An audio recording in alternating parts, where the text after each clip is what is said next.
안녕하세요. 우리 이 시간에는 바울 서신의 문학적 배경에 대해서 함께 살펴보도록 하겠습니다. 우리가 바울 서신을 이해하기 위한 기초 지식으로 우리가 여러 가지 요소들을 살펴보고자 하고 있는데요. 우선은 우리가 바울 서신의 어떤 외적인 어떤 상황, 특별히 신약 성경 내에서의 바울 서신의 위치, 그리고 그것의 배열, 그리고 그것이 갖는 어떤 신학적인 위치에 대해서 우리가 앞선 시간에 먼저 간단하게 살펴보았습니다. 우리가 그 가운데 바울 서신을 우리가 읽고 묵상하는 것을 넘어서서 왜 우리가 연구 혹은 공부라는 것을 해야 되는지에 대해서 설명을 해드렸습니다. 그 설명 가운데 우리가 바울 서신을 이해하기 위해서 크게 세 가지 정도를 고려해야 된다고 말씀을 드렸는데요. 하나는 바울의 어떤 개인적인 어떤 신상에 대한 문제, 그리고 바울이 어떤 일을 감당했었는지에 대한 문제를 살펴보아야 돼서 한번 그 부분을 살펴보았습니다. 특별히 사도께서는 교회의 핍박자로 있다가 다메섹에서 예수님을 만나서 그리스도인이 되고 결국은 이 지중해 연안을 다니면서 복음 전도를 했는데 무려 3차의 전도 여행을 통해서 이 소아시아와 오늘날의 발칸반도, 소위 말하면 그리스 지역에 복음을 들고 가서 복음을 전했습니다. 그러던 가운데 많은 교회를 설립을 했고 또 많은 사람들을 하나님 앞에 돌아서게 했는데요. 그가 그런 전도 여행 중에 했던 여러 가지 일들 중에 하나가 그가 세웠던 교회를 단지 세우고 떠나는 그런 일만 한 것이 아니라 시간이 날 때마다 그 교회를 다시 방문해서 성도들을 굳건하게 세우고 그들을 격려하고 또 잘못된 일이 있으면 그들을 교정해서 진리 가운데 바로 서도록 도와주고 세우는 일, 즉 목양의 사역을 감당했다라는 것을 우리가 살펴보았습니다. 근데 여러분, 사도께서 이렇게 주의 일을 감당하면서 복음을 전하는 일뿐만 아니라 이 복음이 성도들 안에 온전히 자리 잡아서 그들의 삶으로 이것이 드러나기까지 엄청난 많은 수고를 하였는데, 사실은 우리가 이 사실을 아는 것만으로도 우리가 많은 것을 아는 거지만 사실은 사도께서는 그 이상의 일도 했다는 걸 우리가 알 필요가 있습니다. 그것이 무엇이냐면 그가 직접 방문할 수 없었을 때 그는 자신의 대리자를 보냈을 뿐만 아니라 이 교회의 문제, 교회가 직면한 이 현안을 복음 가운데 해결하고 그들에게 답을 주기 위해서 바울 서신, 우리가 오늘날 바울 서신이라고 부르는 자신의 편지를 발송했다는 점입니다. 그러니까 우리가 사실은 사도께서 어떻게 복음을 전하고 또 각 교회에서 어떤 일을 감당했는지에 대해서는 사실 우리가 사도행전을 통해서 일부 살펴볼 수 있지만 개 교회의 어떤 상황이나 형편, 그리고 사도께서 그 개 교회에서 무슨 말을 하고 그들을 어떻게 바로 세우기에 노력했느냐라고 하는 것은 사실 우리가 사도행전에서는 찾아보기가 굉장히 어렵거든요. 사실은 우리가 그것을 알기 위해서는 바울 서신을 읽는 것 외에는 다른 방법이 없는데요. 그런데 우리가 사실은 그 내용을 또 정확히 알기 위해서는 편지 각 권, 그러니까 예를 들면 데살로니가 전서로부터 시작해서 우리가 최후에 쓰여졌다고 하는 옥중 서신들, 또 우리 신약 성경의 순서로 치면 로마서부터 우리 빌레몬서까지의 이 13권의 편지 각 권에 대한 이해나 지식이 우리가 필요한 이 일에 앞서서 먼저 우리가 조금 더 살펴봐야 될 사안이 있습니다. 그것이 뭐냐면 사도께서 자신이 교회를 방문할 수 없을 때 편지라는 것을 통해서 그들을 권면하고 그들을 세우는 일을 감당했다는 점이잖아요. 그것이 우리에게 주어진 것이고 우리가 그 바울 서신을 통해서 그 당시의 교회와 그 당시에 전해진 진리의 말씀이 무엇인지를 아는데, 문제는 이것이 하나님의 말씀이기 때문에 우리가 종종 이것이 편지 형태로 기록됐다는 점을 놓치게 된다는 겁니다. 그렇지만 바울께서 또 하나님께서 사도 바울을 통해 자신의 뜻을 전달할 때에 분명한 수단으로서 주신 것이 무엇이냐면 바로 편지라는 겁니다. 우리가 오늘날 이제 바울 서신이라고 부를 때 그 서신이 편지인데 그 방법을 통해서 이제 하나님 말씀을 전달하게 하셨다라는 거죠. 여러분, 우리가 이 점이 왜 민감하냐면 사도 바울의 어떤 그 전도 여행이나 그가 어떤 사역을 감당했다고 우리가 이야기할 때 사도행전을 통해서 그 이야기를 했잖아요. 여러분, 우리가 사도행전에 있는 진술을 어떻게 신뢰하고 그것에 근거로 해서 사도 바울에 대해 이야기를 했었을까요? 하나님 말씀이니까. 예, 맞습니다. 하나님의 말씀이니까 우리가 사도행전에 의지해서 이야기했지만 사실은 그거보다 더 근본적인 이유가 있어요.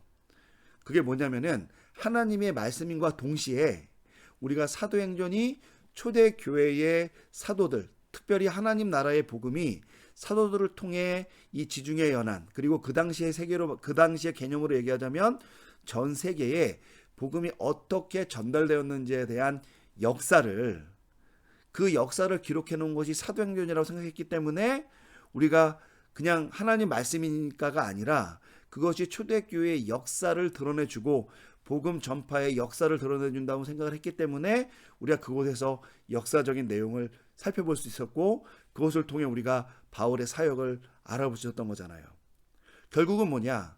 사도행전은 역사적인 기록물로 우리가 확인하고 그것을 믿고 그것을 용납하기 때문에 우리가 사도 바울의 어떤 개인적인 역사, 더 나아가서 사도 바울을 통해서 전해진 복음의 역사에 대해서 말할 수 있었던 겁니다.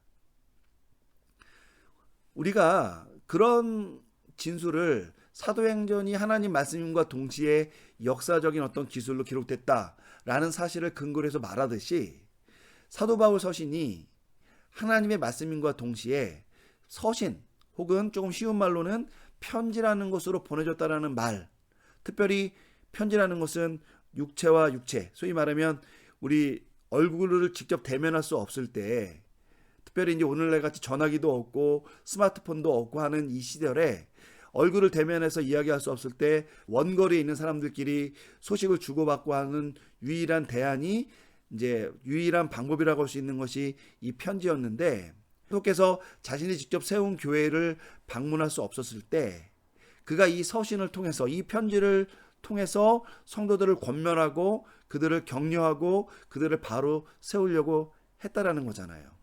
그러니까 우리가 사실은 사도 바울의 이런 목회의 어떤 방향성과 그 목회의 구체적인 내용을 이해하기 위해서는 마치 그의 어떤 선교 사역의 역사를 우리가 알기 위해서 하나님 말씀과 동시에 역사책의 어떤 모양으로 기록된 사도행전을 통해 그의 역사를 재구성할 수 있었듯이, 바울의 어떤 목회, 하나님 말씀의 어떤 진리의 어떤 적용의 문제를 다룰 때 사도 바울이 쓴 이 편지가 어떤 종류의 편지고 이 편지가 어떻게 작성이 되었고 어떤 특징이 있는지를 아는 것이, 우리가 사도께서 자신의 어떤 사역을 감당하고 성도들을 목양하고 또 그 안에 진리의 말씀, 하나님의 말씀을 전달을 하려고 했던 그 본연의 의미를 우리가 조금 더 구체적으로 정확히 알 수 있는 기회를 얻을 수 있게 된다라는 거예요.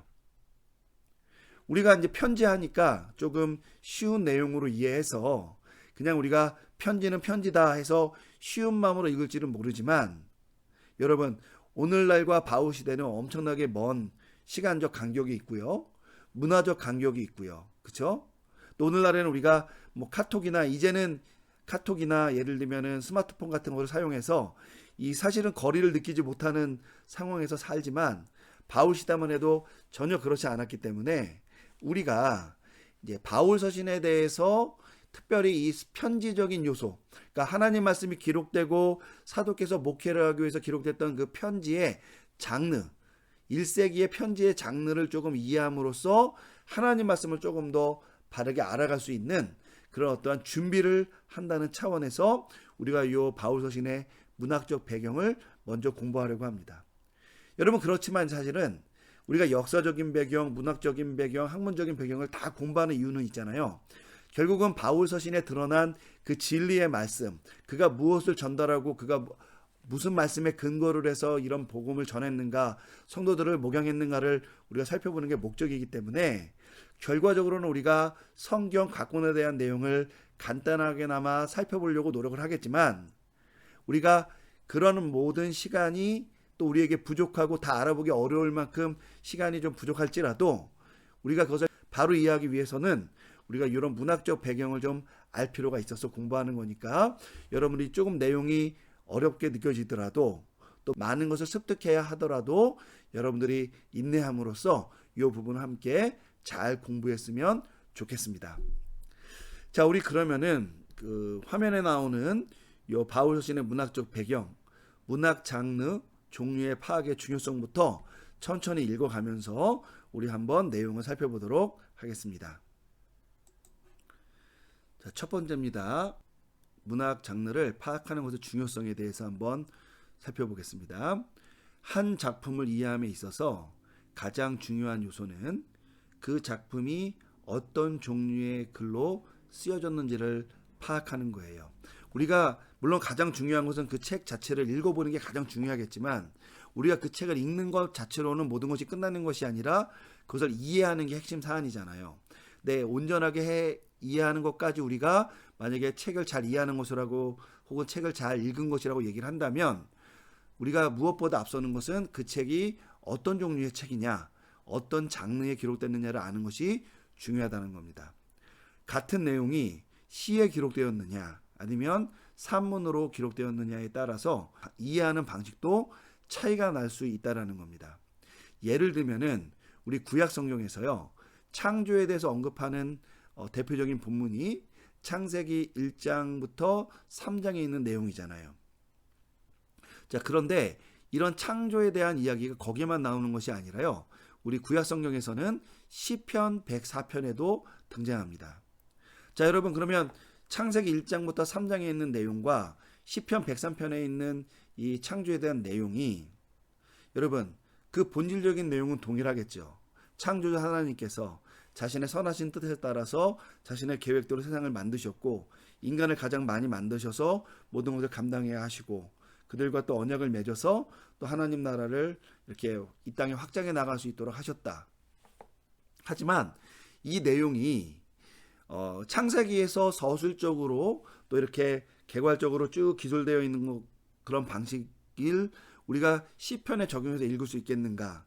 반대로 또 시편에서 표현되어 있는 이 방식을 우리가 그 창세기에 있는 어떤 그런 내용대로 진술되는 것처럼 읽을 수 있겠는가? 우리가 이런 문제를 한번 고민해 볼 필요는 있는 거죠. 그러니까 여러분들이 예를 들면은 창세기를 읽는 방식으로 시편 104편을 읽거나 시편 104편을 읽는 방식으로 창세기 1장에서 3장을 읽는다면은 우리가 그 내용에 대해서는 동일한 내용이니까 뭐 큰 문제가 없겠지만 우리가 실제로 이 장르가 맞지 않는 문제, 쉽게 하나는 시고 하나는 요즘 말로 하면 산문이죠. 산문식으로 되어져 있는 이 글의 어떤 쓰여지는 방식의 차이 때문에 이제 우리가 오해를 할 수 있는 그런 내용들이 들어있을 수 있다는 거죠. 그러니까 창세기를 기록하실 때의 모세는 자신이 시를 쓴다고 생각하고 기록한 건 아닐 거고요. 그죠? 시편 기자가 시편을 기록할 때에는 자신이 역사책을 쓰거나 한다는 것으로 생각하지 않고 그 창조의 역사를 기록하지만 이것을 시의 형식으로 기록하고 있다는 것을 인식하고 있었다는 거죠. 그런데 우리는 이것을 그냥 하나님 말씀이니까 그런 구분 없이 읽는다. 여러분, 이렇게 되면 우리가 오해가 생길 수밖에 없다. 그런 것을 우선 말씀을 드리는 겁니다. 그 이유는 문학적 장르 종류의 선택은 그 글을 읽는 저자와 독자 모두에게 글의 기술 방식뿐만 아니라 목적과 상황까지도 이미 제시해주는 기능을 하기 때문입니다. 마치 역사책이 역사의 기술을 제시하는 것처럼 그런 어떤 목적과 상황들을 그 장르의 선택 안에 포함시키고 있다는 거예요. 바울 서신의 문학적 장르는 서신 혹은 편지라는 장르입니다.